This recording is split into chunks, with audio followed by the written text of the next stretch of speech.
It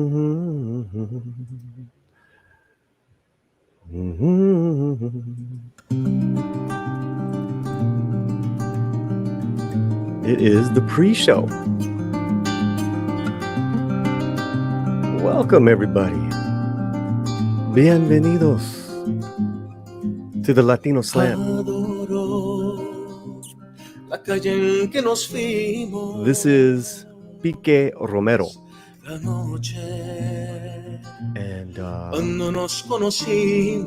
as our guests start coming in, our panel, we'll say hello to them and to you guys in the chat. But we want to announce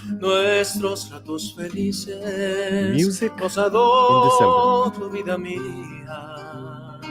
We have several artists stopping on by for the month of December.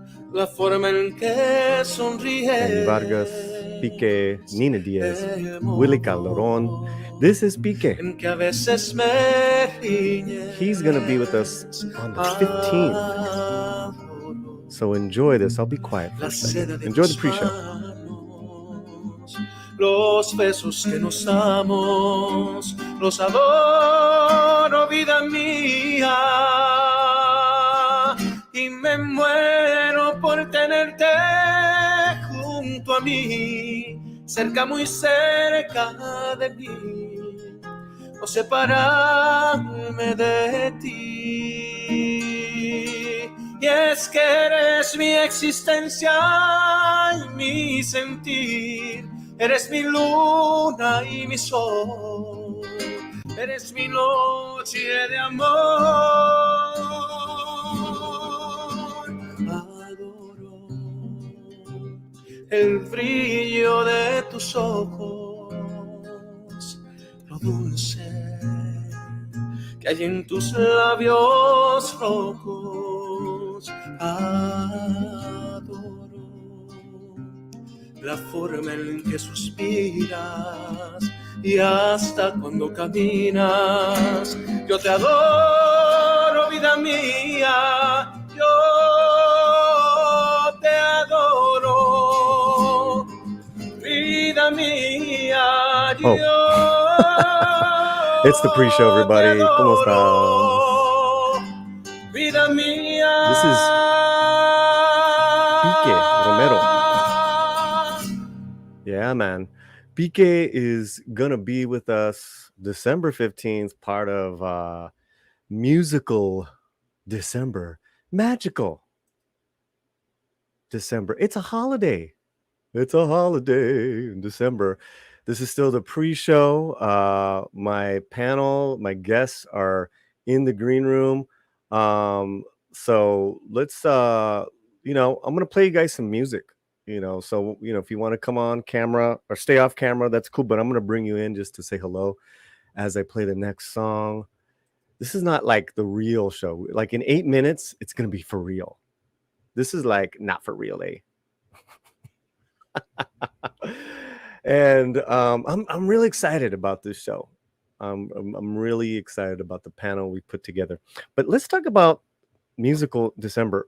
We're going to have percussionist Willie Calderon next week. Let's check this vato out. He hails from Colombia, and he just released a new album called LA Impromptu, and I'm gonna play a special video on that. But let's just play some music. He's the young timbalero in this video, but he's also the producer. He's like he's like the Tito Puente of the band, but he's like really joven, and he's just like amazing. Okay, this is from a few years ago, but I wanted to play this for you guys. Here we go. It's Willie Calderon, LA Impromptu.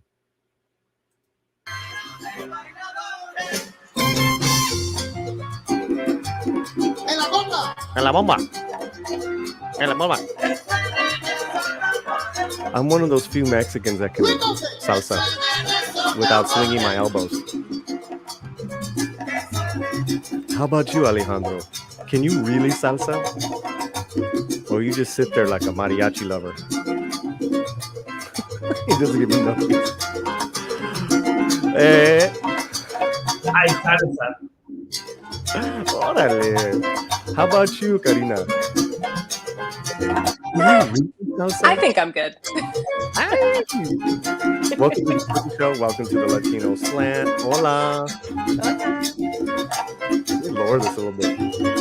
Salsa's loud sometimes, yo. How's your day? How's your day been? Me? Oh yeah, you. Good. Doing some last minute errands before the holiday. How's your day?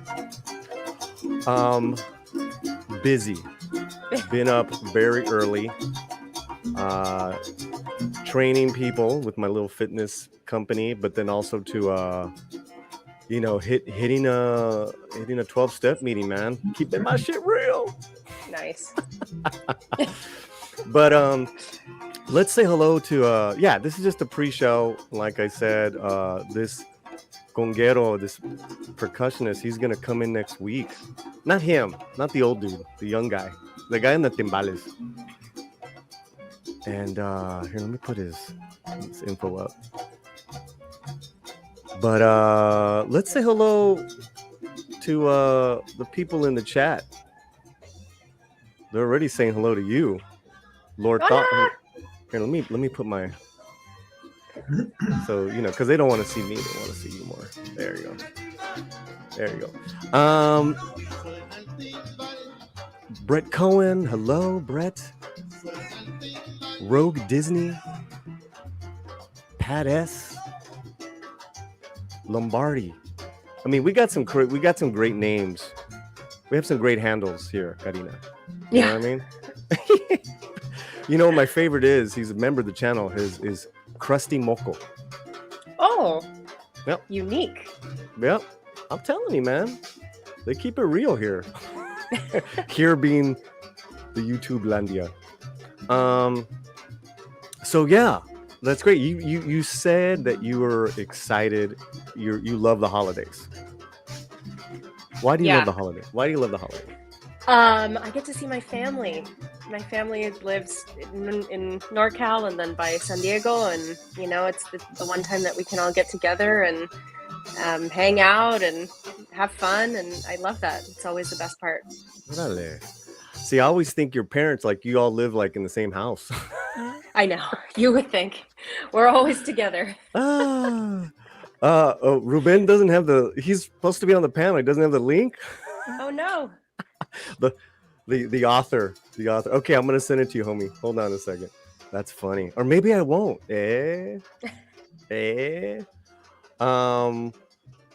So cool. What's the latest TV show or movie people can check you out? I'm just curious, because this is your first time on the slant. Alejandro's been on the show like many times, so we don't care about him. We care about you. Well, thank you so much for having me, first of all. Yeah, of course. The most recent thing that I did was two episodes of NCIS, but in February, I'm actually producing an event called Heartbeats with my art collective. And it's basically a celebration of love and loss and everything in between. So we take a spin on the traditional Valentine's Day holiday. So that's coming up February. I think we're going to do it the 5th. I love it. I'll know more next month. I love it. Hey, what's up, Alejandro? You showing your face or what?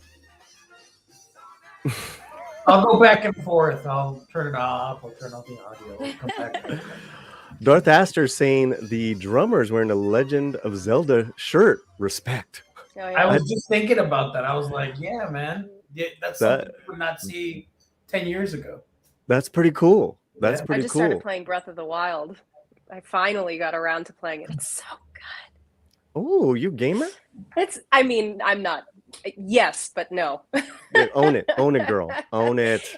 It's just that I'm not very good, so I don't want to hype myself up too much. Right. Yes, and happy Thanksgiving to everyone. The Thanksgiving Eve is now. Now is when we're traveling. Travel safe, guys. Travel smart, and let us entertain you, and also kind of like stimulate your brain a little bit for the next, hour or whatnot. We have here with us already the beautiful, stunning actress, Karina Castillo.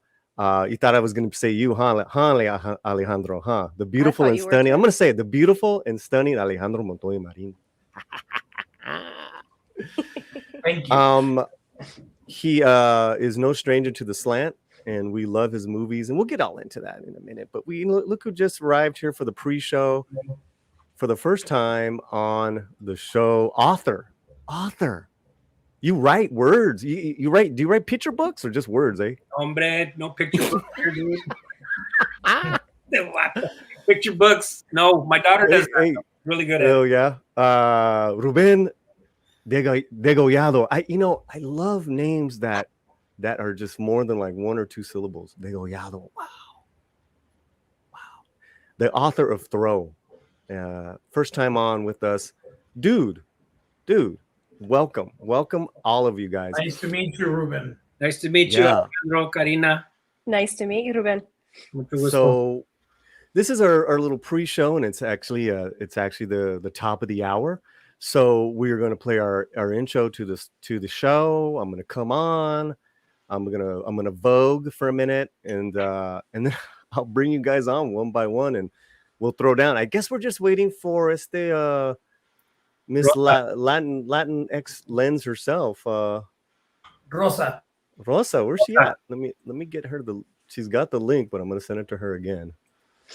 She's been promoting it, and thank you everyone for promoting the show tonight. Very cool. So we already got a super chat. Thank you. Wow. We'll get to your super chat in a minute. Thank you for your super chats. I'll see you guys on the panel in a minute. All right, ciao. You got it. Okay. So, are you guys ready?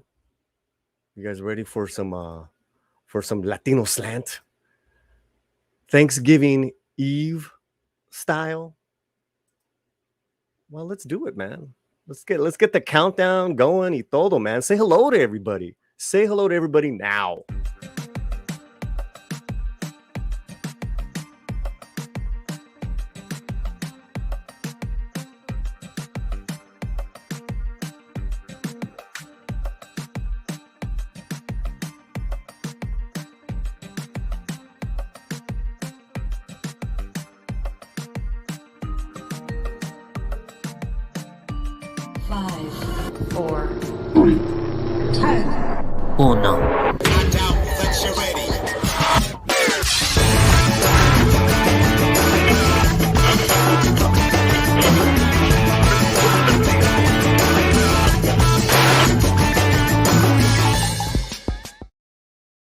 It's Wednesday night. It is time for the Latino Slant. My name is Paulie. What up? Happy Thanksgiving Eve, everyone. Last week, Mexican actress Salma Hayek was awarded, earned, given ceremonies, star on the Hollywood Walk of Fame. Literally, besides the winning the Oscar, that is what every actor dreams of. But yet, the road to getting there is a journey. For some people, a lifelong journey. For her, 37 years. And in her stories that she told in front of her friends and all these famous people that were there, she talked about being discriminated when she was here trying to make it as a Mexican. And I did a video on this, and it reminded me of some of the times maybe, some words, some thoughts got out there to me from you're a credit to your race, Paul. Well, you're not that type of Mexican, Paul. I've gotten that. Go back to where you came from. And listen, for me, I can't live in that victimhood. It has made me a stronger person, and that's just the beauties and the brutalities of life. But it fits into this panel, into what we're going to talk about, in how the reaction to when Salma talked about that, that I saw some swift retaliation and reaction to that. Like they didn't believe her, and she was virtue signaling, and she was making it up because she's an adult pretender.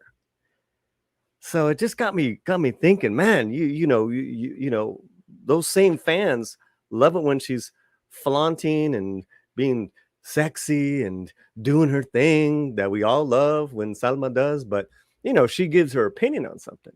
And boy, like that. We light the fire, man.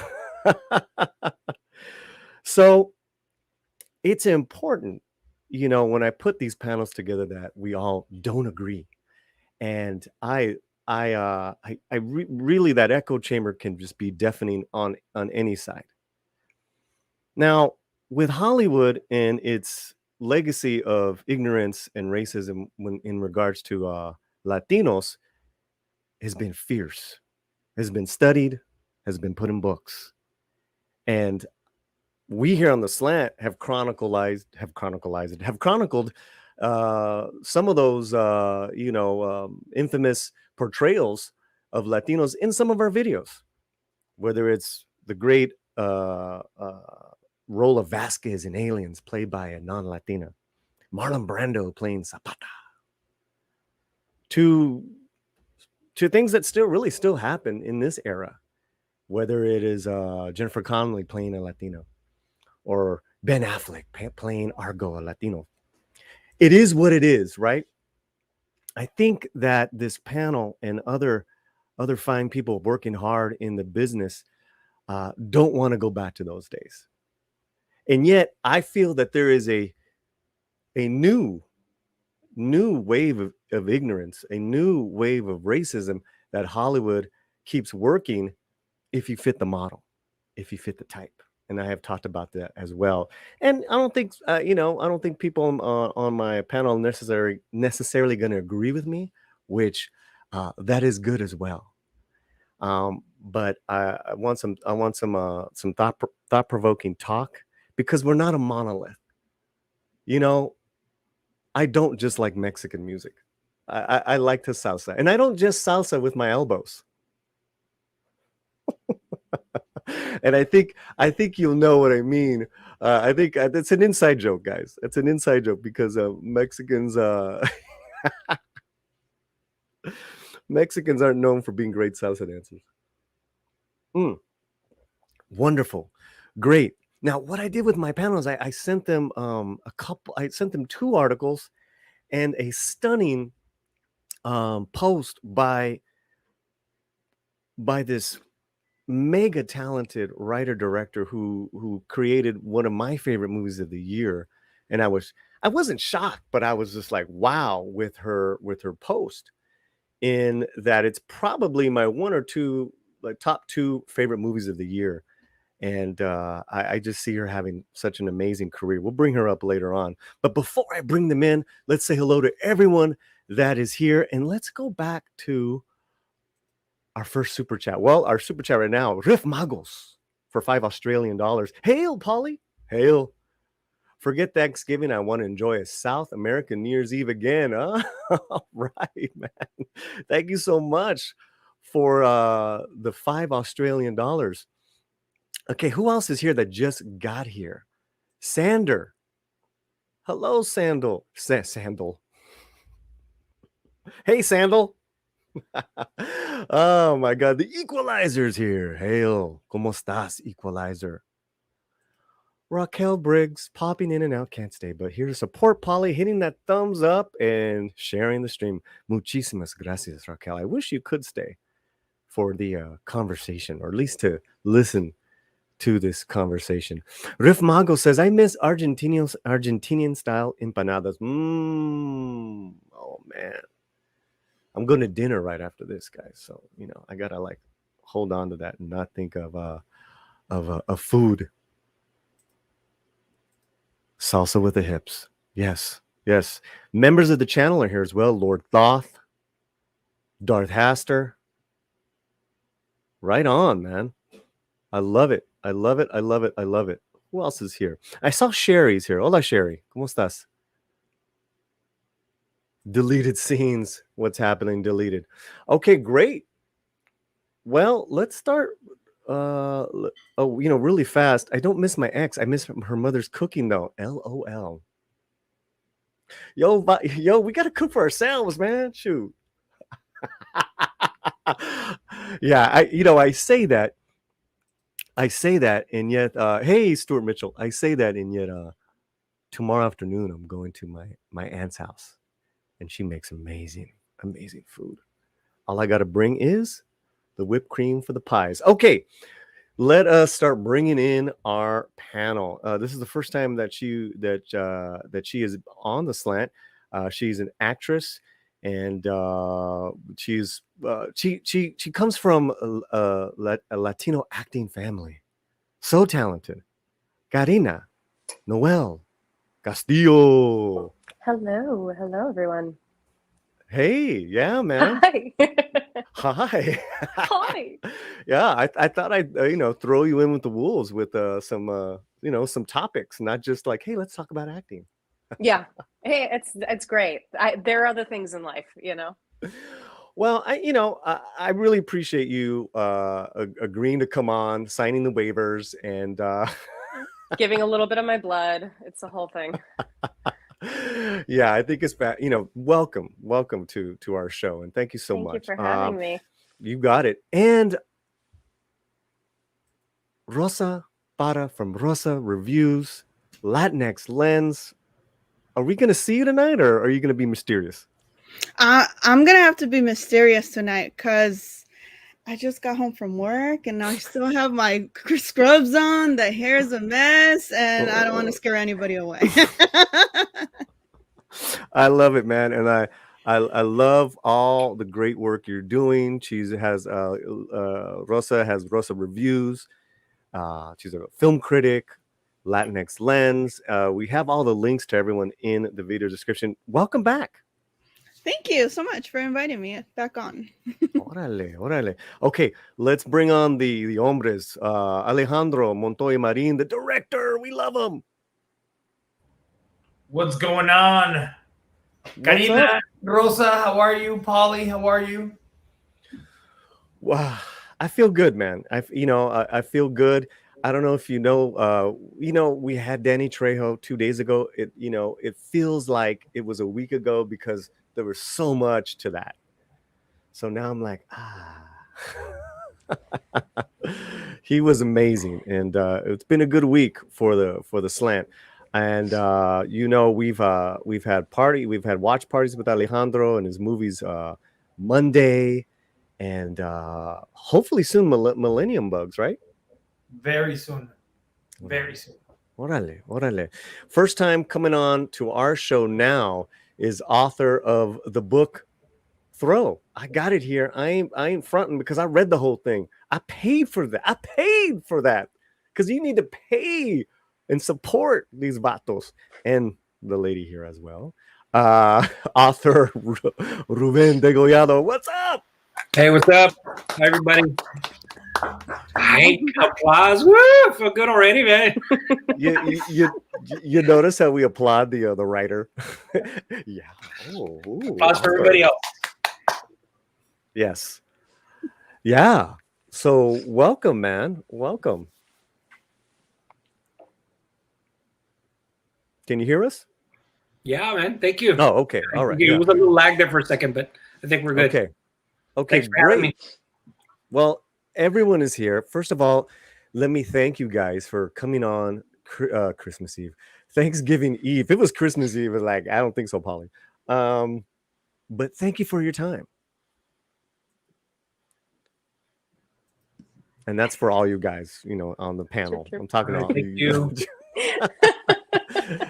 Help me out here, guys. Throw me a bone. Throw me a freaking bone. It's just gonna be silence the whole time. I know. It's like I have no comment. No comment. And again, thank you to everyone that is here. Naked Frame, Clobbering Times.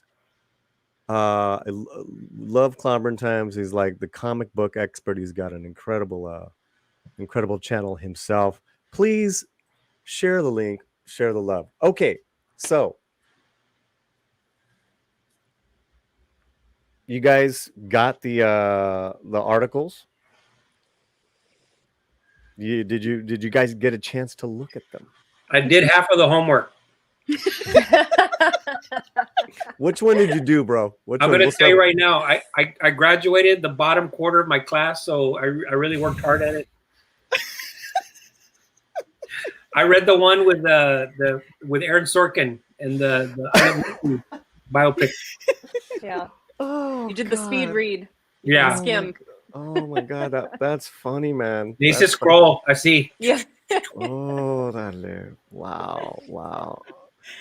Okay, let's jump into the one that he read. And Lord Thassus, turn chapter 7, page 230, chapter 17. Aaron Sorkin said some wild things in an interview recently in regards to casting for being the Ricardos, which is a biopic on Lucille Ball and Desi Arnaz. And the casting is Javier Bardem and Nicole Kidman. So I thought it was interesting. I was not too excited about some of the things he said, but I think that it would be great to talk about. So I want to read a little bit of it, if you don't mind, and then we'll go around the panel and give us your opinions. The question was, your decision to cast Javier as Ricky plays into a larger conversation that's being had about who can play what. And already we've seen the Latinx community be vocal with its displeasure over a Spanish actor playing the part of a Cuban. Let me stop right there. What do you guys think of that first part of that question? Right now. And let's go from top to bottom. All right. Throw me to the wolves. Absolutely.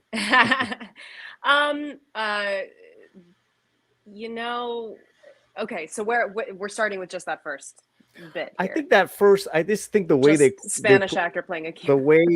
The way it's set up already, right? Mm-hmm. It's like, okay, interesting. Yes, we're very vocal, is what they're trying to say. And we are with good reason. I think. Mm-hmm. I think that this larger conversation about what the conversation is and how you can cast and how you can't cast is, I mean, it should be spoken about. So I think this is something that a filmmaker has to be prepared to talk about when it comes to casting somebody who's not of the, I guess, correct background in this instance, because this is a real person. Mm-hmm. They have to be, I think nowadays especially, they have to be ready to talk about it and back up their decisions and their choices. Okay, Rosa. So you're just asking about the first part of the question about the conversations being just had. Right, because there's two big things there to unpack there with the first part of that question. It's so complex, in my opinion, when it comes to casting Hispanics and Latino roles, and the terms itself. That's a whole other topic of conversation. Pero I'm gonna be honest. My knee-jerk reaction was to be upset about it, to be like, okay, they could have casted a Cuban to play Desi. But after further thinking and just sitting down with the information and just marinating with it, at the moment, I'm not upset about it. I'm actually okay with a Javier Bardem playing a Cuban, because I mean, majority of us Latinos do have some Spanish in us. So in that sense, I'm not particularly mad about it. So I think it's gonna vary case by case, because also I will not be okay with having another Marlon Brando playing Emiliano Zapata either. So it's gonna vary case by case. But in this one particularly, I'm not upset at all that we have a Bardem playing Desi Arnaz. Alejandro, director of just like Rosa was saying, it's such a wide conversation, because obviously I feel like the the need to cast a renowned name that will draw box office people and butts into the theater, and they can market it like this big Academy Award winner, and the Academy Award winner, I mean, if that's the thing is, maybe my opinion will change. Am I upset that Antonio Banderas played a Mexican in Robert Rodriguez films? Of course, no. It didn't really bother me until like it never really has. I think their intention was bad. I don't think that it's hey, he wanted to work with someone like him, and it didn't bother me either that Benicio del Toro played a Mexican. Okay, good. Ruben? So I'm going to upset the menudo a little bit here. I was very disappointed, and I get, I'm very new at the whole movie thing, but I get that you have to attach big names, right? I mean, like Javier Bardem, No Country for Old Men, like that dude was in it. No, different guy, different dude. That was ¿cómo se llama ese vato? What's his name? That's Javier Bardem. Was that him? Real Man. He was in it. Yep. Yeah. Okay. I'm right. So Same actor. He did a real good job. He won the Academy Award for that. Yeah. Yes. Amazing actor. I love him as an actor. But like for me, this person, Desi Arnaz, this was based on when I was a kid growing up, and I'm watching TV. I'm watching reruns of I Love Lucy. I'm watching Chips, Chico and the Man with Freddie Prinze. These were all like iconic figures to me because I had very few like Latino actors that I saw on TV as a child. Sure. So this one was like sacred to me. So I was pretty disappointed that they went with this guy, who I thought would have been good, even though he's Mexican, was the guy that's on Narcos Mexico. He even kind of looks like him. He played Benjamin Alfonso Dosal, I think the guy's name is. He plays the main drug lord. I think he would have been a good choice. There's like 10 drug lords in that TV show. he plays. I think he played the main on the Benjamin, the Tijuana cartel. Yeah, he played one of the main dudes from the Tijuana cartel. But I thought he would have been a good choice. He's a really good actor. I mean, all those actors are outstanding. Like I think he could totally carry this one. So it was for me. It was a missed opportunity.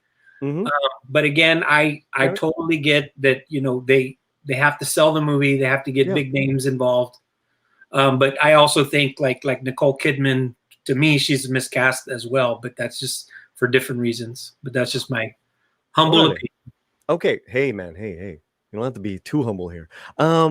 Rogue Disney brings up a really good point, and we love Rogue Disney. He's a good vato.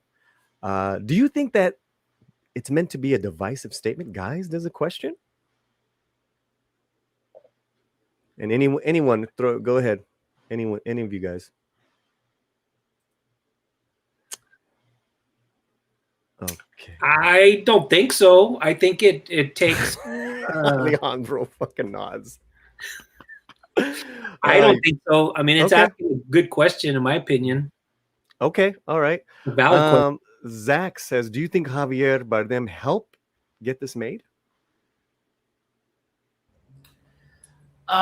Maybe not as a producer, but I bet you it got greenlit because he was part of the cast. Yeah.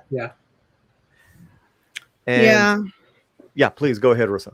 No. I was just agreeing with that statement. Yeah, it would probably, not as producer, but having his name attached to it might definitely help it. Yeah. And I will keep stirring the menudo pot, whether it's green or red.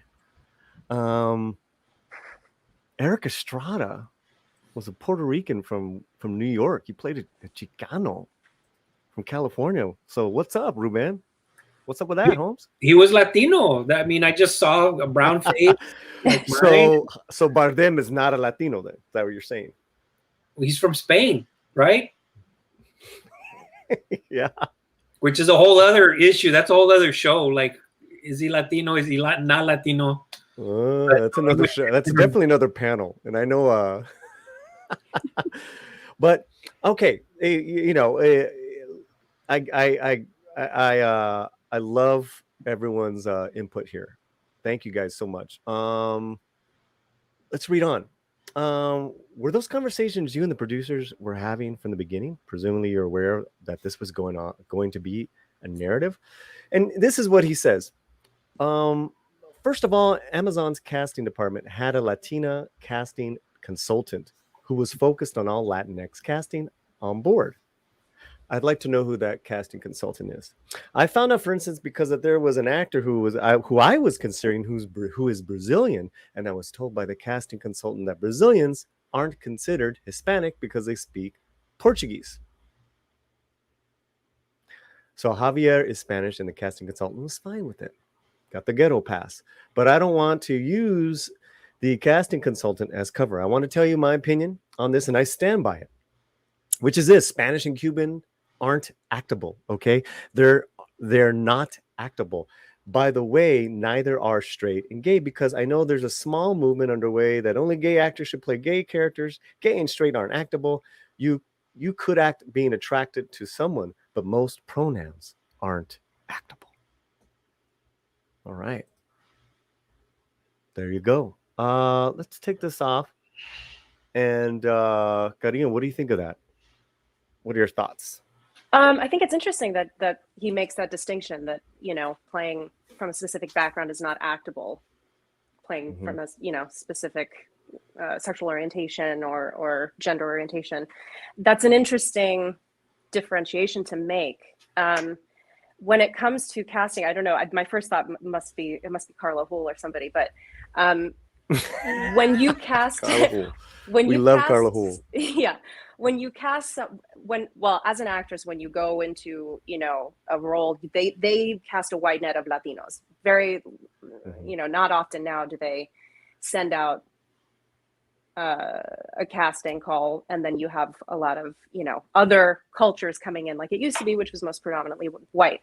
I think when you're dealing with people who are of a specific background, and that background is a big part of why they are famous, where they are a celebrity, that's important to take into account. Yes, you can have a Latino who comes in and can do the dialect, but the sabor is different, right? Like that is something that cannot be manufactured. And so you really are taking, it has to be a really thought out decision of whether or not you as the filmmaker are going to give up a little bit of that authenticity.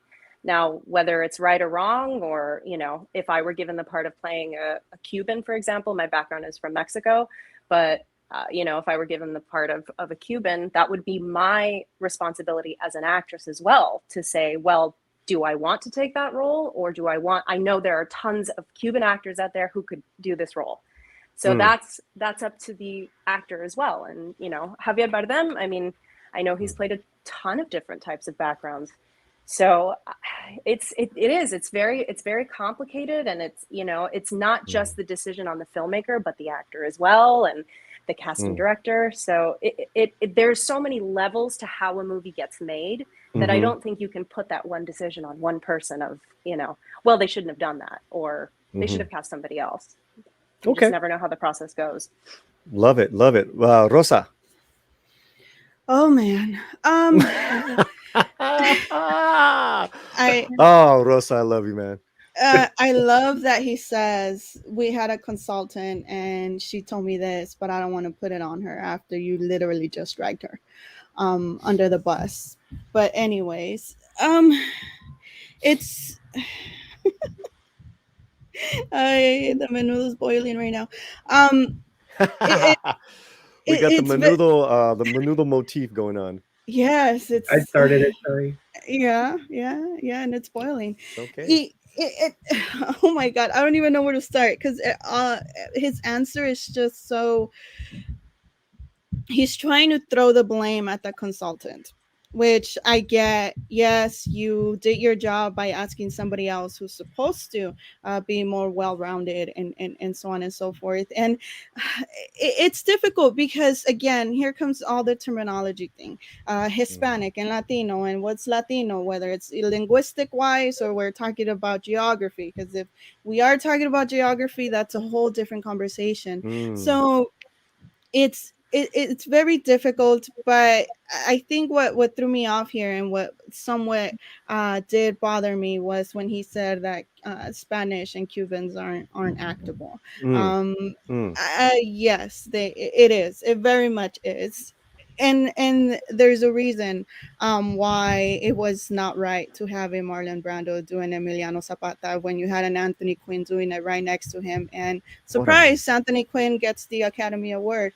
Mm. There's a reason to that. Yes, a Mexican can portray a Mexican. He's going to be more authentic. He's going to be more genuine. He's going to bring more to his character. Whereas, I mean, I've seen that movie only once, Viva Zapata, and that's all it took for me to see so much Once in was that enough. film. Yes, I will not be rewatching it again. And don't get me wrong, Anthony Quinn was fantastic in that movie. But you can see the difference. It's so Sure. evident. So no, yes. I got before we go to Alejandro and Yeah. Ruben. We got a huge tip out of PayPal for $75. Wow. Mexican Iron Man comes in with a hot tip saying, "Have a great show and happy Thanksgiving, dude. Dude, you get the grito." Hombre de fierro.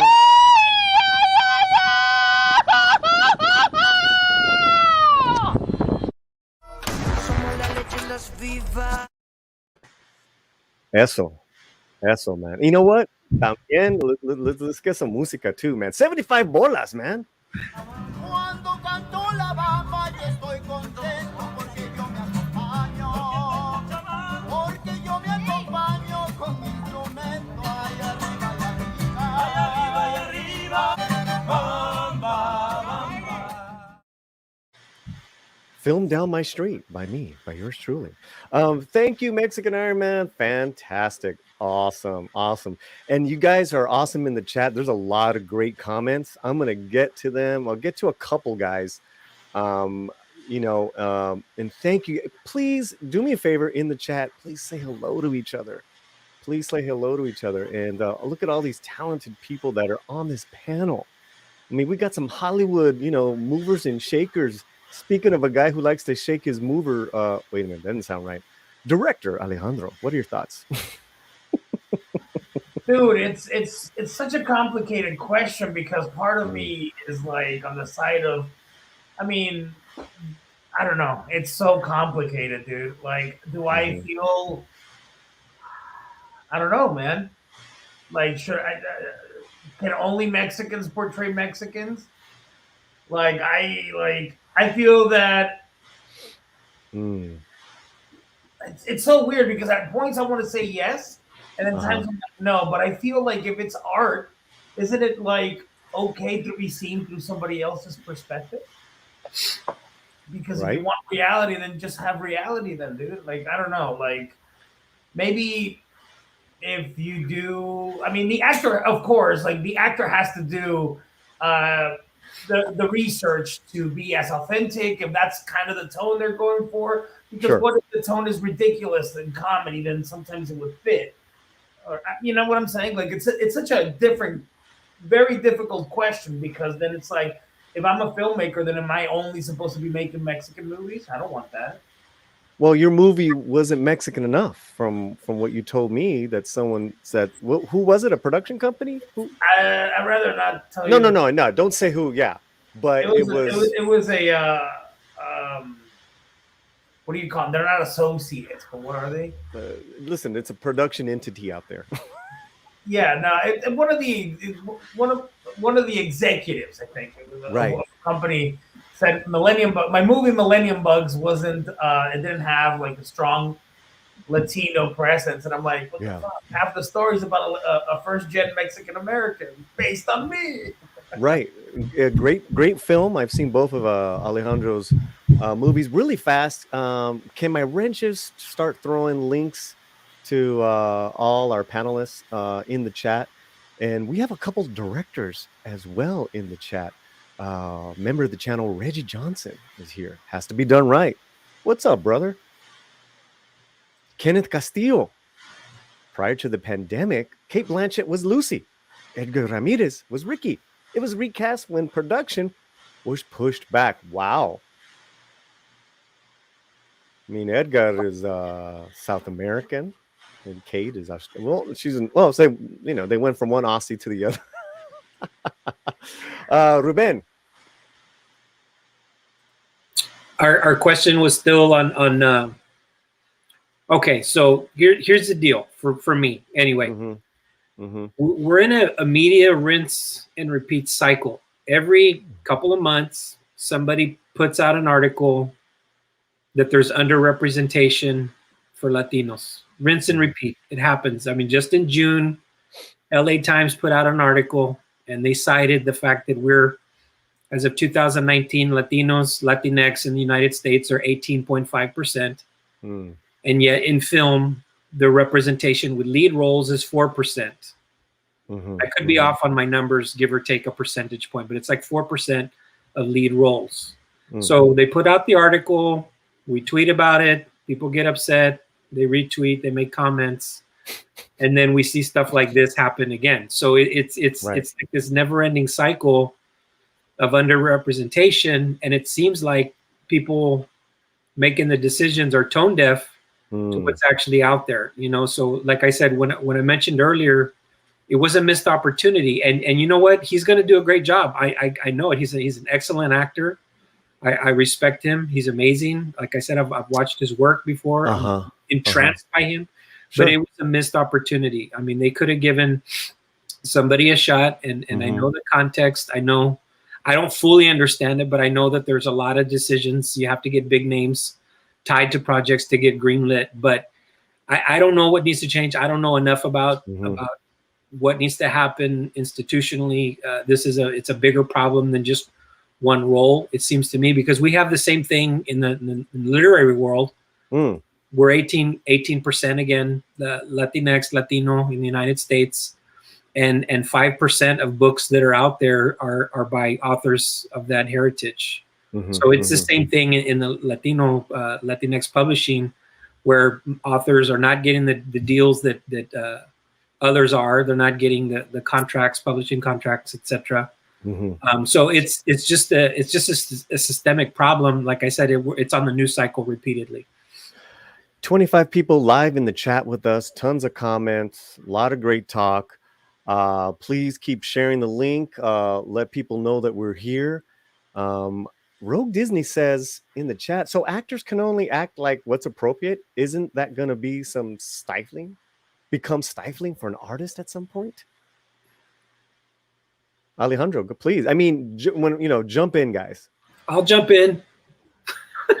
Sorry, I'm being real platicon, but you don't see Mexican actors playing white people, right? I mean, so we can say that. We can say that. To be fair, we do have Jennifer Lopez, who has made a career of playing Italians and good point. Other cultures other than herself. Mexican. That Mexican. That's when I do start to get a little like. So then our previous roles that we have been able to portray, and just that amount of exposure also then has to be negated, because you could say to her, well, you shouldn't have played those roles. I mean, I'm not saying it's good or bad. It's just then you do start to get into this area where we're not casting, for actors, we're just casting the people. So the craft itself is gone. Now, that being said, to inject a little bit of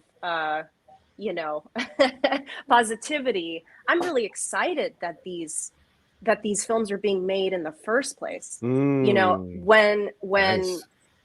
Back in the day, the majority of the time, you guys know, I mean, we were maids, we were, prostitutes, we were drug dealers. I mean, we still are drug dealers and all those things, in some films. No, in some films and some television shows. It's a living. But that was all that was available to us. And now we have the representation.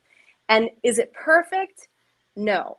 And it can be, but I try and look at it as a stepping stone to the next level.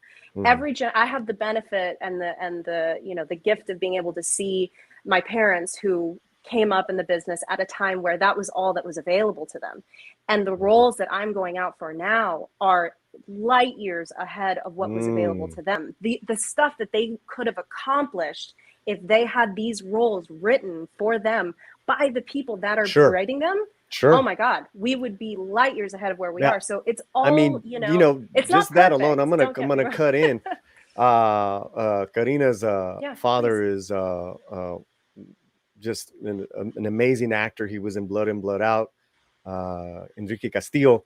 And he's still acting. It's not like his career's done, but imagine the type of roles now that he could have sunken into back in the day, or your mom. Absolutely. Punk Waddle says, I always thought that if the actor is good at his or her craft, respectfully researches the role, then within reason and suspension of disbelief, let the actor act. Yeah, please. Anybody. Within reason. Within reason, yeah. Yeah, I want to make, and Mr. Latinx says, you make a good point. There you go. That was a great point. Yeah. El Perro, heck, a Brazilian played a Colombian drug baron, and I consider Wagner Moura a good actor. I consider him a great actor. And he directed a couple of episodes of the latest season. And my better half is Brazilian and Portuguese. She's an incredible actor and considers herself a Latina. I don't want to really get into that discussion too much, but I can tell you, just like with what Karina has said, she goes out for all types of roles now.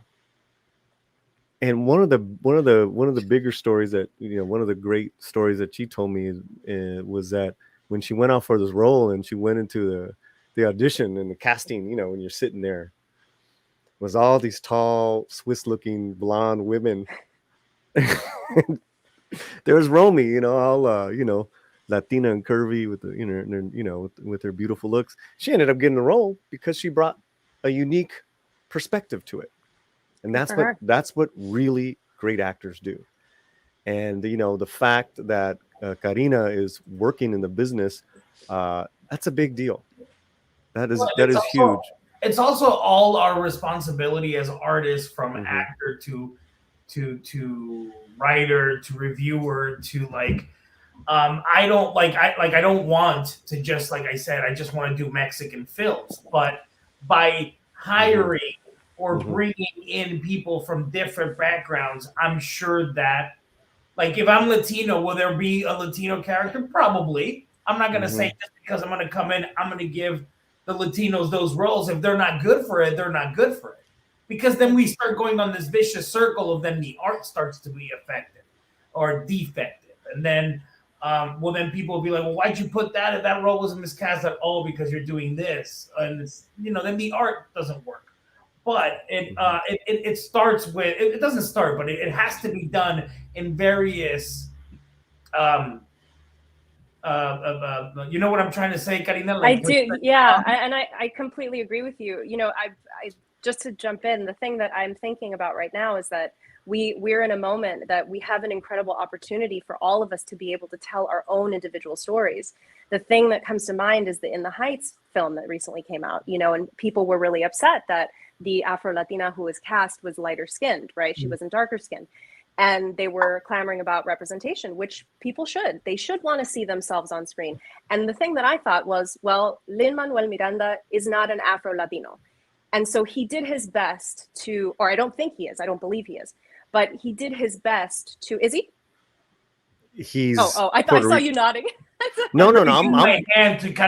I'm getting into what you're saying, please. Well, it's just because I think he did his best to capture what the Latino feel and flavor and passion is about. But what I thought when I first heard that was, I'm glad that you're bringing up that she's not a dark-skinned Afro-Latina and that needs to be represented. Somebody needs to do that. Tell your story, because nobody's going to be able to tell your story the way that you can. I love that he brought in all these different cultures. And now we are in this incredible space where we have so many Latino directors, writers, actors out there who are now able to tell their story, their very specific story. I think that's why we all have a difficult time watching stuff that doesn't represent us perfectly, because we're not all the same.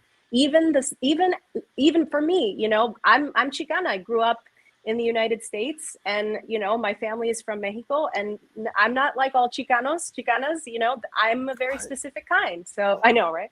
But sorry, Alejandro, What's up with that, eh? I saw you wanted to speak.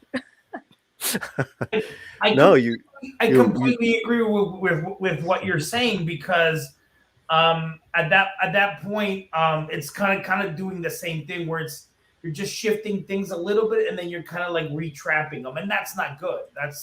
That goes, like I said, to the vicious circle, and it becomes redundant. But what you were saying about In the Heights is, I think that a portion of it is people will find a way to bitch always about complaining. They will always find a way to complain, because imagine what the actress felt like that finally is getting this opportunity to show off, and then, oh fuck, because all right, like I felt better for her because my skin color wasn't and dark then it's enough. a question of skin color, yeah. And then your first opportunity she was questioned, she was put on check during a live interview.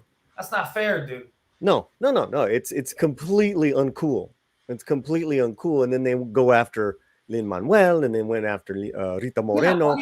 Give me a break, because I don't even like musicals, dude. But the guy, what he's trying to do, but I respect what he's trying to do. He's trying to help us all, because guess what? They probably hired a dancing coordinator that was Latino, and someone who does that tells you the exact movements and choreography of the certain aspects of the dancing, and a cinematographer, and it's all about the opportunity. So I kind of feel it kind of felt like a phony and kind of bullshit move to start criticizing him. Well, it's lazy. Like, it's easy. Everything he's doing, it's very easy. It's easy. One of the guys who's doing the most. Right. The most. And we're actually going to bring Rosa into the conversation. She's been a little quiet. You know, if you know, like I have a director and a writer here. If I had a real problem with Throw, if I have a real problem with Monday, I'm gonna say, hey Vato, let's talk after the panel. Well, if you got a couple minutes, I want to get something off my chest. Not put you on this, that's just so unprofessional, man. And listen, I'm old school. What do I know? This is a great throw, and I think it does tie in. Rogue Disney, why? And this is I want Rosa to jump in, because she tweeted about this today. Oh gosh. Why do you think Disney is kind of hiding Encanto? Sorry, random, but it was something I was curious about how you read that. Latino Slant and the rest of the panel. I think this is for Rosa. Thank you, Rogue Disney. What do you mean hiding it? Because all I'm seeing is promotions, and all I'm seeing is, social media. I'm seeing a lot of promotional marketing for it. I mean, when I don't watch TV, but whenever I'm watching videos, I'm seeing also promotion. So I don't think I'm understanding the question. I've seen the movie already.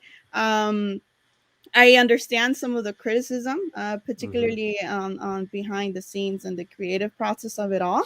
But overall, I don't see any problems with Encanto, particularly, I guess, because it does take place in Colombia, and all of that. So I guess Colombians were trying to grasp if they had that specificity and that relativity to it. But I personally don't see anything. So I don't think I'm understanding the question in terms of height. Yeah.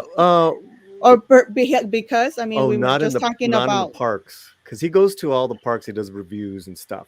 That's I'm interesting. assuming because it's not out yet. It technically is out tomorrow, right? Right. Yeah. Streaming services may also have a part in this, because now you're getting a theatrical release and a streaming release. So there is a chance, I've been noticing a lot lately, especially during the pandemic, that I just wasn't seeing, back in the day, every billboard was a movie, and now Sure. it is a little bit different, a little bit less. I think the marketing tactics are really internet based, and maybe that's something. I don't know. I'm also wondering how much Spanish marketing they did for Encanto, because if they're gonna also is it simultaneously released? Do you know, Rosa, with Spanish? Oh, that I'm not sure. But I do remember watching the Mexico soccer game and seeing a lot of promotions for it. There you go. Watching it in That's Univision. huge. So Yeah, it's huge. promoting it on both markets. Okay. So great. I think it's gonna do really well. I'll probably see it this weekend, the night that Romy's having the girls' night here, and I gotta make myself scarce anyways. I'll go do a movie and respond to it afterwards. But I wanted to throw something out, because what there is in the chat is example after example, Ruben, of Latinos not playing Latinos. Right? And the chat is quick, and the chat is on it, which I really appreciate. So good. I got the conversation going. You did, Vato. From that was my point. Rosa Salazar playing a Alita battle angel, and it's based on a manga character. Alita is not Latina, and that was a Robert Rodriguez, James Cameron production. My question, so we can go down the list. You have a movie deal. Am I correct? Yeah, your book or algo, Ruben? No, I have a movie agent. I have a media rights manager. My second book, when it was announced, The Family Izquierdo, when it was announced on Publishers Marketplace, a media rights manager reached out to me to represent it. So Congratulations. It's out there. Congrats, brother. Congrats. Yeah. First of all, congrats. Thank you. Let me throw this at you, Vato. Throw, which is a very site-specific story. The border, South Texas. Is it Rio Grande Valley? Yeah, Rio Grande Valley, Texas. They go to you. They come to you, and they say, "We wanna do your movie." Antonio Banderas loves the role. But I see he wants to hold on. He wants to disappear in the role. What are you gonna say? I wouldn't have that. I wouldn't have that privilege as the author. I mean, once I'm taking the you're taking the easy way out. Way out. As a filmmaker, I'd be like, okay, he'll be my option D as in David. Who's my A, B, and C? Really? Okay, Alejandro. All right. Yeah. All right. Hey, I would not be opposed to it.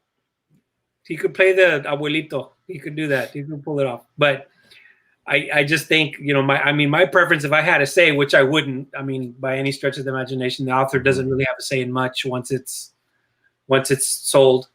I would want to keep it Latino, Mexican at the most, Mexican American Chicano, because it is a very, very Chicano book. But I know that's not realistic. No, but maybe you could use I would use it as a bargaining tactic, where they're like, well, why do you want Antonio Banderas? Well, because he brings in an average of $30 million per film. Mm-hmm. Okay, well, okay. Can I choose what role, or are they putting him as the lead? If I could negotiate to a lesser role, I would negotiate keeping him. So then my lead can probably be someone of no name, someone that could help the movie, or more authentic, or a new exciting face, something. Okay. I would do something like that. Director Kenneth Castillo, who's in the chat, says, we still love Scarface, even though an Italian is playing a Cuban. We still love Blood In, Blood Out, even though a white dude directed it. Right. And Taylor Hackford is especially proud of that film, because he spent so much time in East LA and Boyle Heights, and he knows that culture. And I think that's why it has that special something. You're just biased, eh? You're just biased. I know. But you're right. And, you know, I mean, from Jimmy Santiago Vaca, that was like, you know, the heart and soul was his writing. To some of the casting, you know, that movie is still a classic. Yeah. And then he goes on to say, if I directed the movie Throw, it would have an all Chicano cast, and I'd shoot it in Texas. Love it, man. Yeah, I love that. And Darth Astor, wow, kind of harsh on Antonio. I don't think we were. I don't think we were harsh. Actually, I was like, hey man, yeah, I'll put him. Yeah, hey, you know, our crowd loves Desperado and Antonio, man. You know, I think Antonio can take it. He's he's in a good position. Yeah. It's a, you know, Rosa. Yeah. Am Like, am I bothering you? No. What do you want? I'm just here chilling. No, you know what? Like all this conversation and a lot of this perspective and this insight has been far more relevant to me ever since I started doing specific episodes of the podcast that I'm a part of. And we just recently did one on Oscar Isaac. And as much as great episode, so unprofessional we were in that episode, we apologize for that. But it was very toxic. It was very toxic. Yeah, sorry, y'all. We were just drooling the whole time. Hey. No, that conversation came up. Why was it okay for Oscar Isaac to play? Because one of the movies we covered was, I think it's Paulie or something like that, where he plays an Indonesian man. And we were again, the conversation came up, and is it okay for him to do these type of characters? I mean, out of anybody, I think Oscar Isaac is one of those who goes out there. I think he's played a Nazi, he's played royalty, he's played everything that you can think of. So. And for that specific reason, I at the beginning of this stream, I said having a Javier Bardem doing Desi Arnaz because each case is going to be very different, and it's going to be depending on each case. So yeah, it's a very complicated and complex topic of conversation, but yeah, I completely agree with you all. And as a film critic, I don't want to be just limited to reviewing only Latino films. I want to go out there and be able to watch animated movies and watch Spencer or watch whatever a movie there's out there, because I'm more than just Latino movies. So in that case also, it's I don't like boxing people in, whether you're a director, you're an actor, or a critic. But again, it's going to vary. It's very I always find myself in the middle of all these conversations porque it's difficult to pick one side or the other. It's very difficult.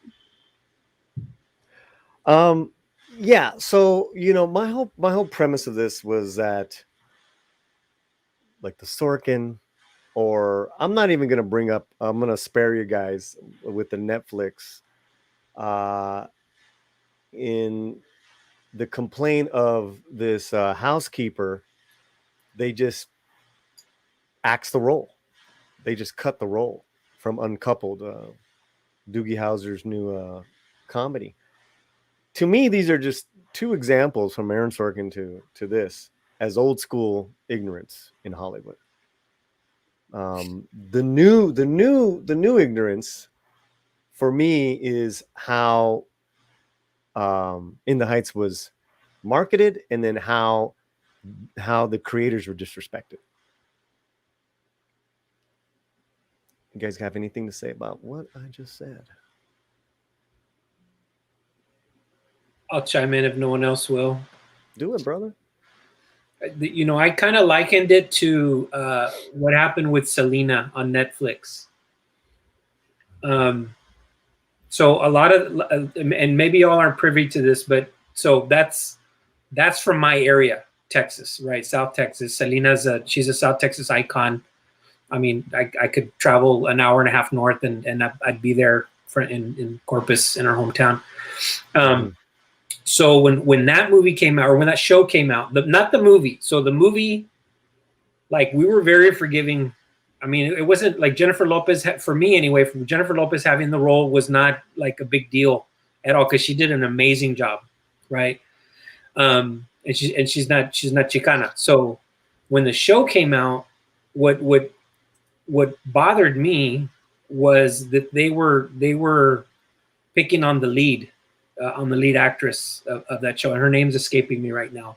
Christian Serratos. Christian Serratos. Mhm. That really upset me that they were trashing her left and right, because she got the role.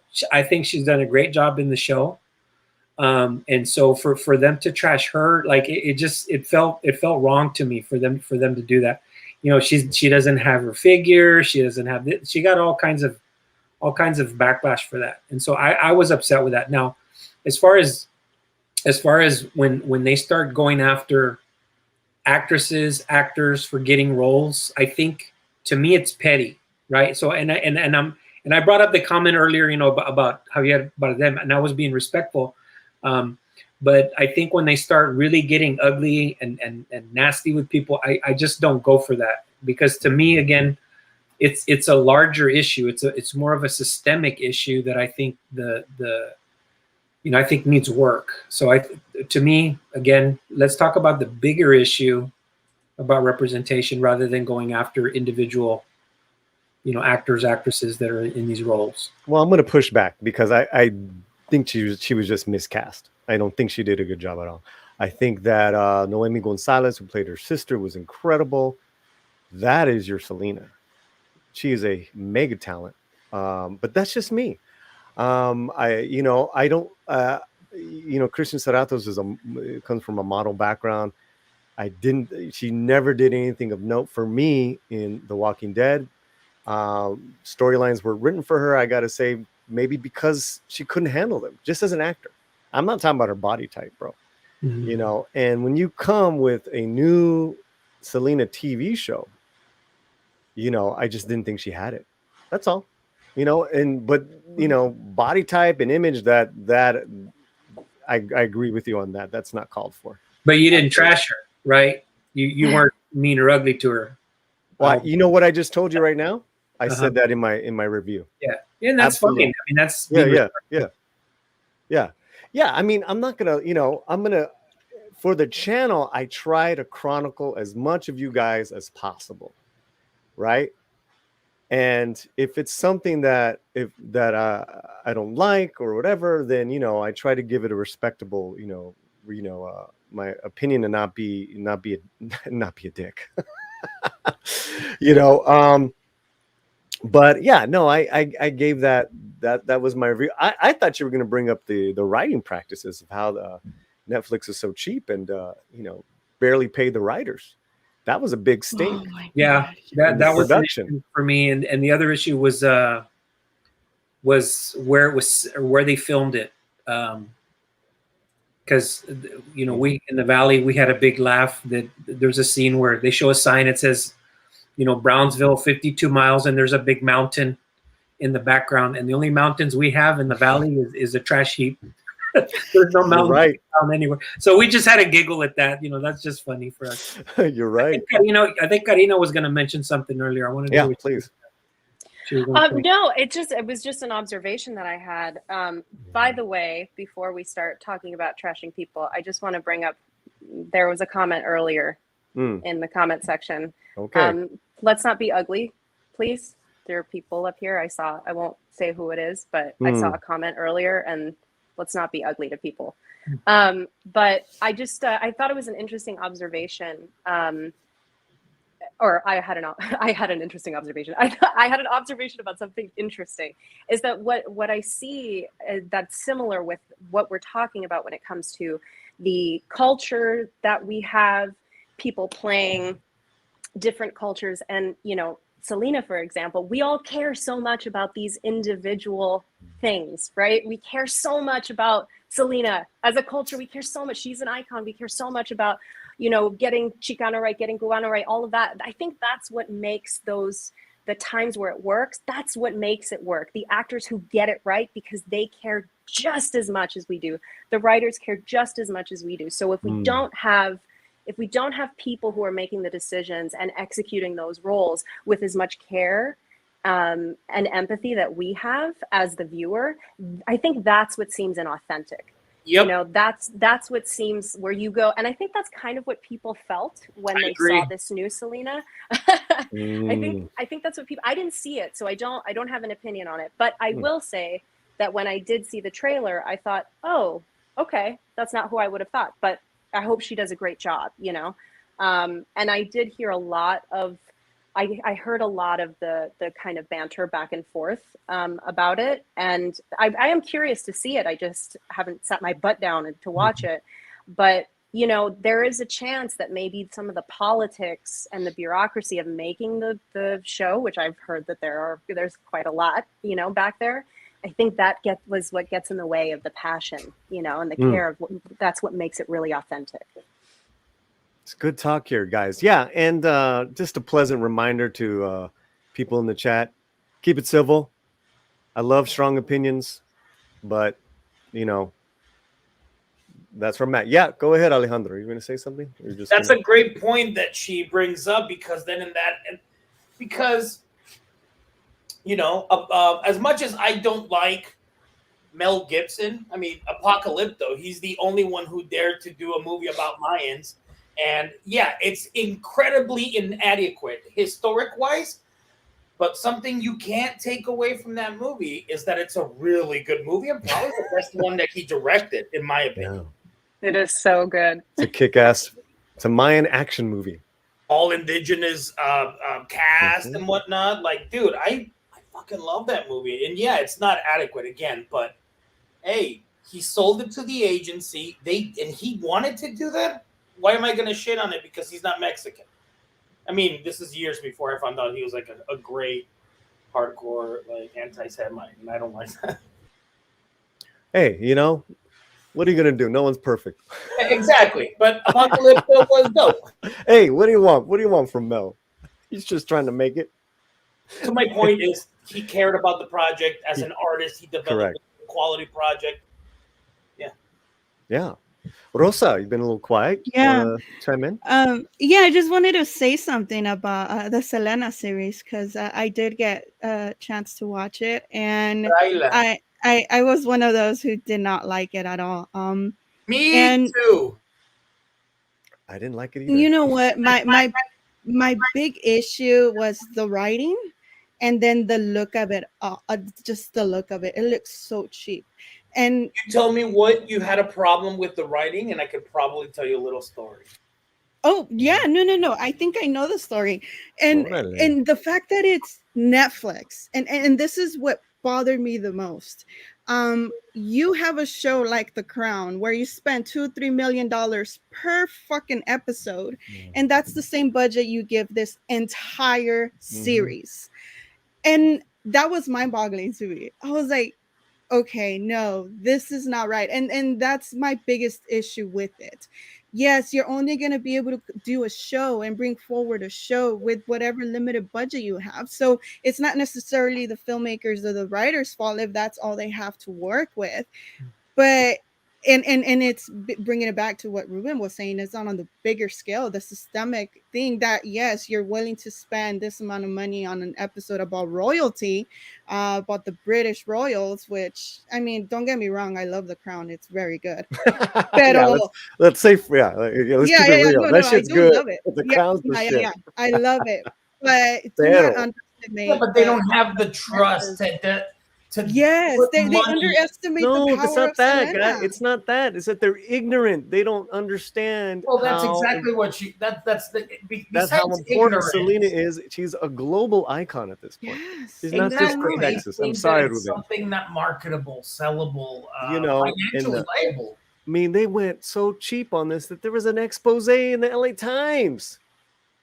And the writer said, I had to write and take a pay cut for Selena's. Well, there were multiple writers, right? I know there was a room of writers. But you know what I'm saying, Anthony and Alejandro. And really fast, we have Nick McCabe from Down Under, who I believe got one of your books, Ruben. Hello, everyone. Hope you're doing well. Yeah. Good to see Yeah, you. remember Nick? Hey, Nick. All right, brother. Good to see you from down under. Let's continue this good conversation. To me, that's the new wave, guys, of Hollywood ignorance and racism. It's systemic upside the fuck down. You know, because there's old school shit you can't get away with, right? Which is the brown facing.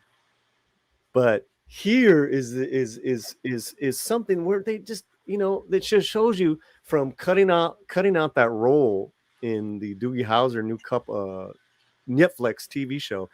They don't want to hear it. They don't want to hear it from a veteran actress such as Ada Maris, who you know, like your parents was in the trenches of 70s and 80s racism stereotypes. They don't want to hear from her. I think we're just passing it along, aren't you? Aren't we just like what's the sport in the Olympics where you're running and you pass like the colored tube? The baton? Yeah, like the relay. The relay. I feel like that's what we're doing with our like generation, like our previous generation said, okay, we paved the way for you guys. Like it's, of course we know that there's preferences, and then it's going to be what can we do to the younger generation and so on and so forth, so it becomes a normality. But there is obviously, there's, you know, it's clear, but it's also I think it's all our jobs, because I as a writer director have to create those iconic characters. Like I was talking to someone else, we could sit down here and talk about the problem that there is in film from the over saturation of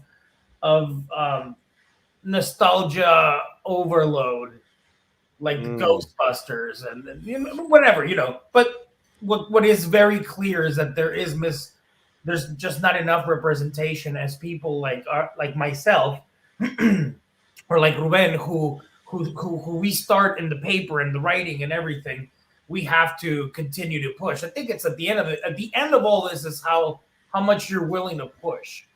You know, like in the longer look of the trajectory of as an artist, and what do you contribute to that time? And we're contributing to performances, roles, movies, reviews, exposure, topics.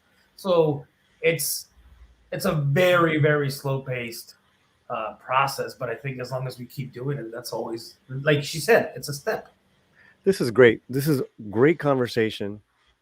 30 people live in the chat with us. Thank you, everyone, for commenting. Thank you, guys.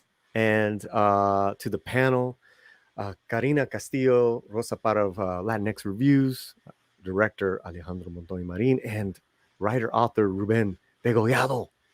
I loved Throw. Mira, look at. Yeah, look at. Woo! It's all pretty. It's all pretty. So, you know, what you said, Alejandro, reminds me of what I commented to this writer-director. Is it Natalia or Natalie Morales? Rosa? Natalie Morales? Right. Natalie. Where I said, keep punching, which is what you guys are doing in your own, you know, as an actor, writer, reviewer. You guys are the next generation of pioneers. Just keep punching. And I want to go to the last subject here, guys, and thank you to everyone in the chat. I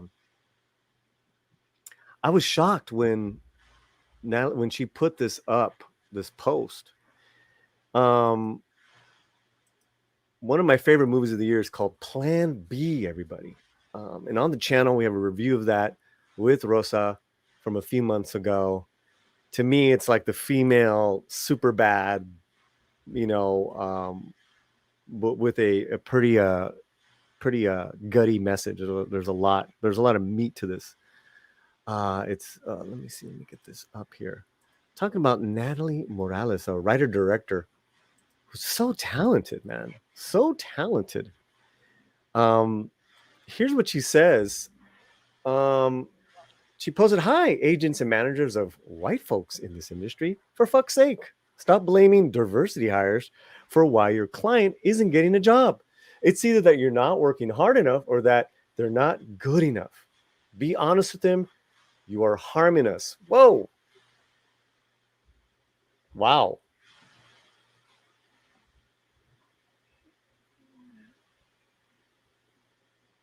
Factually, 50% of jobs in the entertainment industry are still going to white people, men at that. Blaming diversity isn't just a lie. It also means you're saying we don't deserve the jobs we get. Don't use a push towards making the workforce more equal as your scapegoat. All right. What do you guys think of that?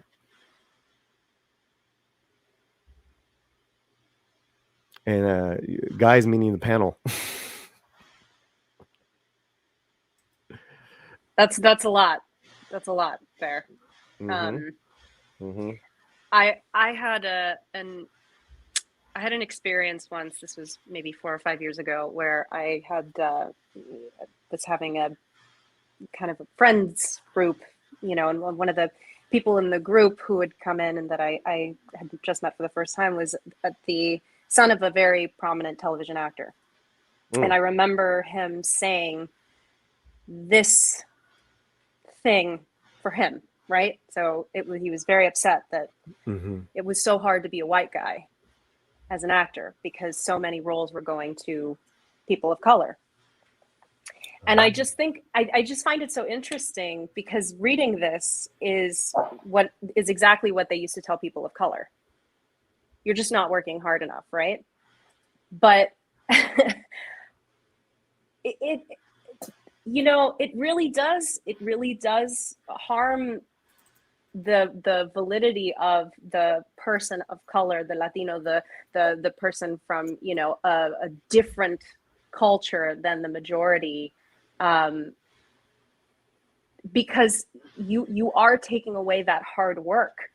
We have always been there. The opportunities now are actually being given to us. That's the difference. We have always been there. But nowadays, it's very easy to say that it's in vogue to be, Latino, and that's the reason that we're getting jobs. So it is harming us. Pues, point me in the direction of the people that are just giving out these jobs. I know, really. Yeah. Pass them over. Let me at them. Rosa. Introduce me to them. Yeah. Oh my God. When I read this, I was, oof. I mean, it's unbelievable to even fathom the thought of that this is actually happening. It's not surprising. Oh my God. Okay. Yeah. I'd rather not say more, or else you might get Sure. flagged or something. Sure. You thought Ruben. I'm not as familiar with how it works in the film industry or movie industry shows, but I can speak to literary industry because I've heard something similar to that, in that we're not getting the book deals. The predominant white culture is not getting the book deals because they just want diversity now. And that's simply not true. A recent and it mirrors Hollywood. A recent study was done by Lee and Low, diversity study in books, and we're still 4% Latino books. And then there's the pie sliced down even further when you talk about Chicanos. So I would say in a similar fashion, if you want to get published, continue to write good books, and you can't blame other efforts, to diversify or whatever as not getting work or getting a book deal. Alejandro. I completely agree. I mean, I feel like they're probably complaining because they're starting to feel what we've been feeling for so fucking long. That it's like, I just feel like, it's a generation. Sorry, I moved this thing. It's a generation that has studied and has, we've done the research, and we're starting to I don't know, man. Maybe there were people that were not capacitated, but like not cultured, but studied and familiar, and like a seasoned. I'm sorry, Mhm. the word Mhm. I'm keeping. But now there's more of us, so now they can't ignore us. Before maybe there was like 4. So yeah, no, I'm particular. I completely support proposed 100% because I've heard it too, and I'm just like in my head, I'm like, oh, you know how we feel. There's some Oh, amazing. sorry. Yeah, thank you guys. Great. Karina, did you chime in? I did. I just wanted to add a little Sure. button for Mhm. on the casting director side. I think what is the problem for a lot of Latino actors is that there are not a lot of Latino agents. And so the majority of the time, Latino actors, Latina actors, Latinx, however you want to say, however you want to define yourself, they don't have the representation that understands them, that can send them out for That's that a can send them out really for. good point. So, Absolutely. but then that's why these casting Yeah. directors are thinking, well, my white clients are no longer getting the parts that they should be because now there's more opportunities for their Latino clients, but they don't know how to send them out. They don't know how to pitch them to people because they don't understand that culture. They don't.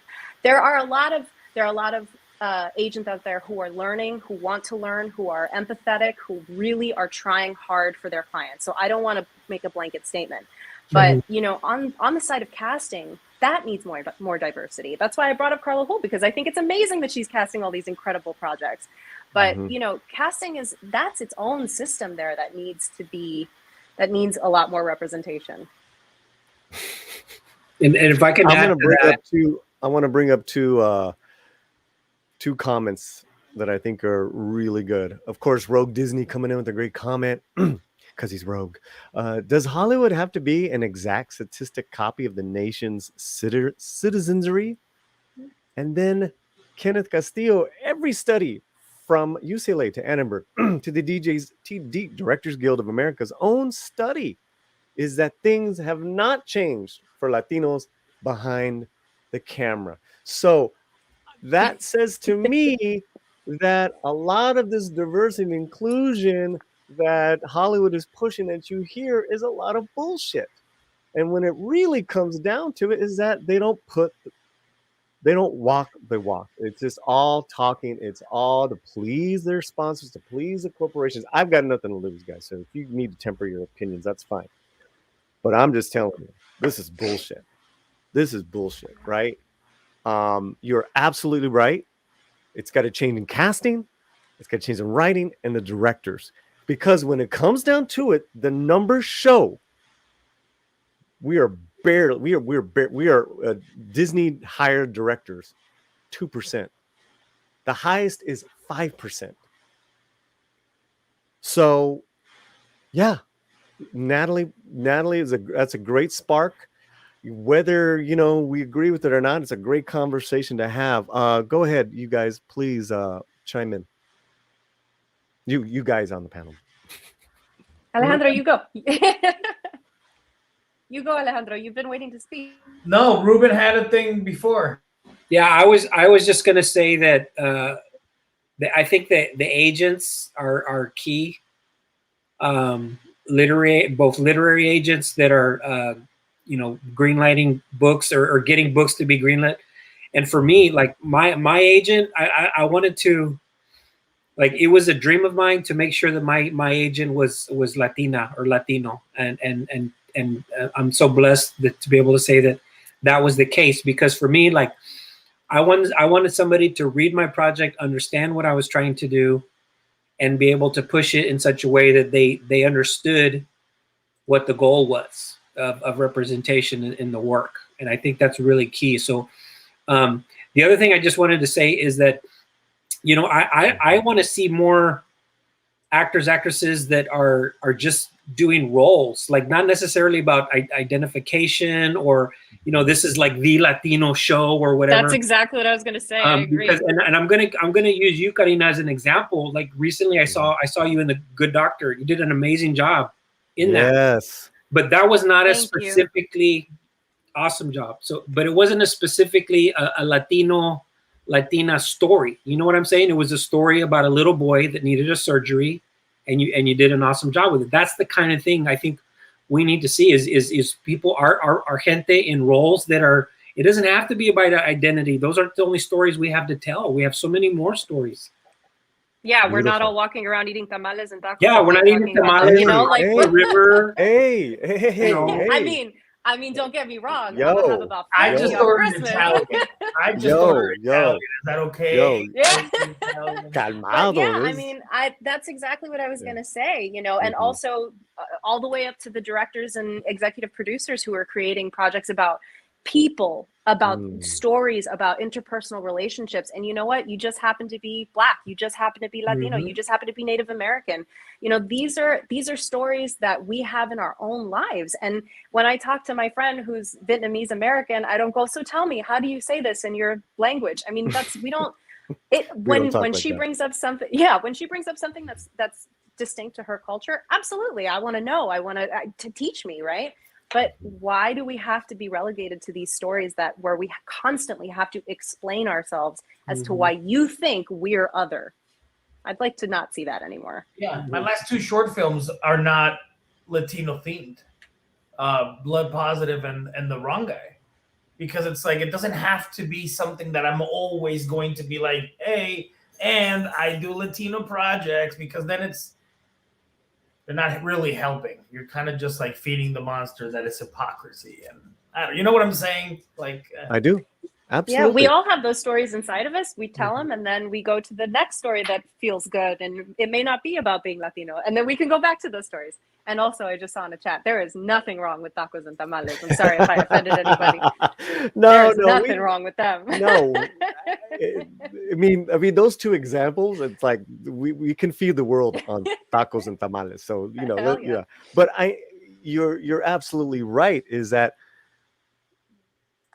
so then we go back to what's important is story, is acting, is writing. And you know, my hat is off to all of you on the panel for for doing what you guys are doing on the daily. You know, I don't like generalizations on either side. I'm not into, you know, white man bad. That's not me. That's not the slant. You know, then that's a different conversation. But what is the slant is giving you guys a spotlight, and I really appreciate you guys and your opinions. Yeah, beautiful stuff. Let's hell yeah. And director Kenneth Castillo's got some great movies. Check him out as well. Okay, let's see here with Zach's, because we got some great people in the chat, and then we're gonna wrap it up, guys. For anyone, do you think we're at a place where you could be turned down for a job because you're Latino? I don't mean in general. I mean specifically. I'm in Canada, so I'm honestly curious. Oh, I probably feel like if I feel like if I'm trying to do a film about someone in New Zealand in 1800. Mm-hmm. You know what I'm saying? Or like a girl who is French and it takes place during World War II, the invasion. I'm sure there'll be resistance that it's a Mexican man trying to tell the story. But I mean, right? There always will be that. To a certain degree. I feel it, yeah. Unless you're like Guillermo del Toro or something. On that level, once. Yeah. Rosa. Yeah. Yeah, I think it depends on what level of like credibility and credentials you have, and particularly in Hollywood, because we just got Spencer. It's directed by Pablo Larraín, who's Chilean, and it's about the Princess Diana. So yeah, it depends on on what level are you, I guess, at the hierarchy. I don't know what you want to call it. My knowledge when it comes to like how films get made and the distribution and all that good stuff isn't well rounded. I just critique the movies. I You just do a great job. We I need just you. critique the end product. Very, very, very selfish of me. Pero no, eventually, I think at the end of the day, it is it again, everything is so complex. So when it comes to movies like that, or you, I think you can easily get turned down for a role, because it does highly depend on the role that you're going, if you're a Latino. But yet again, it depends on what your definition of Latino is. If I ask you, what's a Latino, and you tell me, oh, it's a brown person with an accent, or I don't know, your definition of Latino, then perhaps. For me, a Latino, it's a wide spectrum, from Anna Taylor-Joy to, I don't know,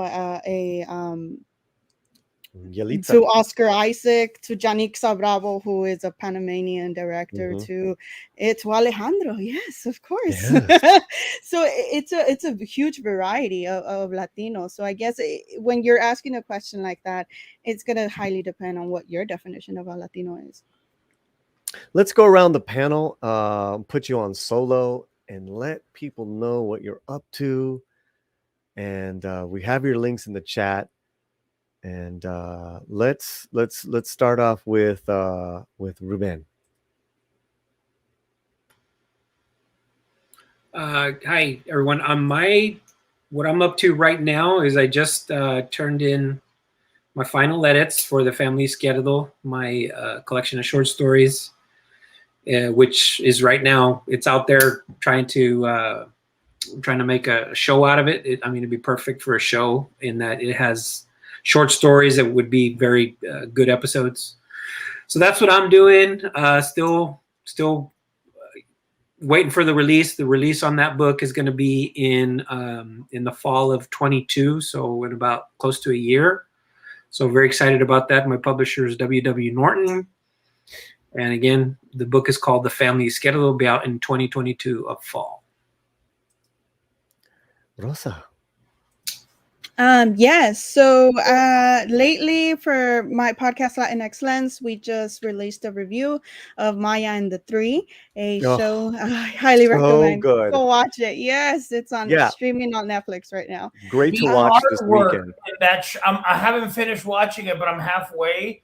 And the animation, the exactitude of the detailing of that show is insane. Yeah, we got to get Jorge on the show for sure. Dude, I can get him anywhere. Like, interesting, man. Come on the slant, fool. Yes. Yeah.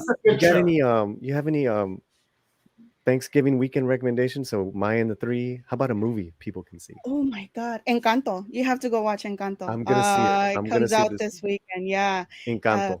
Okay. Yeah. So go check out our review of Maya and the Three. Awesome. Thank you so much for your time. On every podcast platform. And we also interviewed Jorge Gutierrez. So that is also up on the podcast. Yeah. I'm jealous. Okay, I'm going to check it out. Gracias. Alejandro. I'm at Alejandro Montoya Marin on Instagram. Right now, we're waiting to get the exact date of when my second feature film, Millennium Bugs, premieres and on what platform. We delivered the movie to a distribution company, which was a struggle in itself. And then Blood Positive, which is my first thriller, which Rosa reviewed on Latinx. Yes. Oh, nice. That one will premiere on Bloody Disgusting on Roku. I just still don't have a date. And my latest short film, excuse me, I had a beer. And my latest short film, a thriller action dark comedy, The Wrong Guy. We just finished sound design, and I can't wait for you guys to see this. It's kind of like what would imagine a rated R Nickelodeon show. What would that be? A very raunchy Nickelodeon show from the 90s. How would that look? That's what it's going to be. So if you guys follow me on Alejandro Montoya Marin, you guys can check those out. And actress, you are on mute. Unmute yourself. You are still muted. Okay. I don't think can she not hear us? Wait a minute. Is that me? Is that me? I can't hear you guys anymore. Can you hear me? Now I can. You can hear me. Now okay. Yeah, couldn't I don't hear know what before. happened. I can't hear anything. Oh, and go. Somebody else's earbuds are connected to my iPad. That's apparently. what it was. Yeah. Okay. All right. Sorry, so start guys. all over. My AirPods connected to something else, and I can't hear you at all. Sorry. So I'm just gonna keep going. I'm Karina Noel Castillo. That's a great idea for a movie right there. I just did a couple of episodes of NCIS, which you can see she can't hear you. On streaming. And coming up, I have an arts collective called the Heartbreak Artists. Every year we produce an event called Heartbeats. This year it's going to be February 5th. And it's basically an alternative to Valentine's Day. So we bring together a group of artists of all different mediums, and we give them the theme of heartbreak and what it means to them, because you can't have love without having heartbreak. So we really want to celebrate the idea of love and all of the things that happen, whether it be sadness or happiness. And we bring everybody in to have a great time, to laugh at ourselves, to cry at ourselves, and to see some really incredible art. So if you guys are interested in that, please go to theheartbreakartists.com. And otherwise you can follow me at Karina Noel Castillo.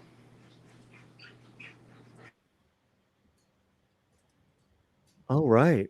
I want to thank the entire panel for being here. Thank you for your time. You're also very talented. Make sure you check them all out.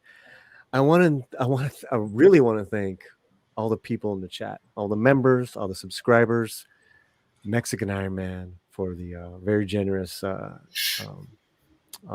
super chat. Thank you so much. And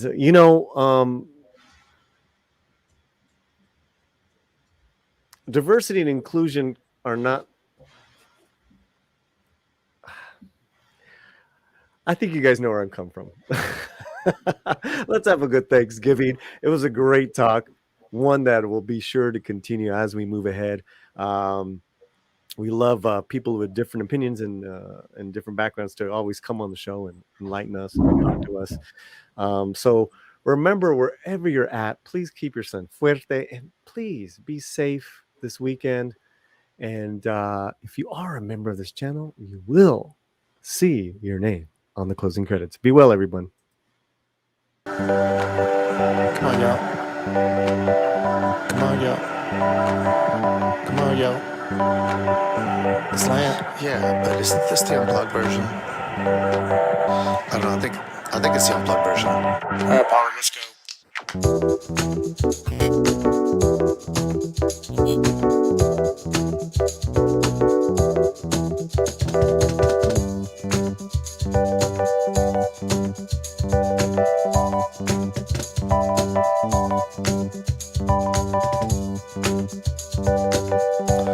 Alright, listen, y'all, just go ahead and let the guest play. Come on, jeez. That's better. Gotta go.